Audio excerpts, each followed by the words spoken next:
In my experience, the label of trafficking has been a really problematic distraction. And what I mean by that is not that trafficking isn't a serious problem, it most definitely is. But what happens is people get fixated on this third-party exploiter. And so their whole analysis is either it's trafficking or it's consensual. And if there's no trafficker, then of course it must be consensual and a victimless crime. And that's not our experience at all. Our experience is that people in prostitution, whether they have a third-party exploiter or not, are often, again, among the most vulnerable in our community. They're engaged in this out of a constrained lack of choices. And so when you have a collection of people who are people of color, who are marginalized, who are poor, who are criminalized, and you have somebody on the other side of the transaction who is most likely white, privileged, employed, and not criminalized, you have a very exploitative, toxic situation going on, whether or not there's a trafficker.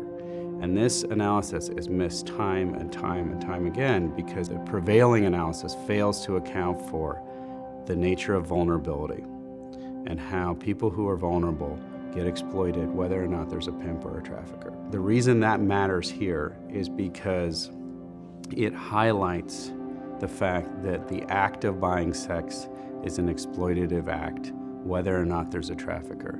And that is very, very similar to the act of abusing pornography in ways that take advantage of somebody, whether or not there's a trafficker in the pornography section, right? Women get exploited through pornography all the time. People in prostitution have pornography made about them by buyers, and then used and distributed and exploited and so forth, whether or not there's a trafficker. And so what I think we want to look at is more how people who buy sex are often engaged in a number of very toxic behaviors towards women and children. And we want to address those activities, and if we can actually reduce them and eliminate them, trafficking will go away.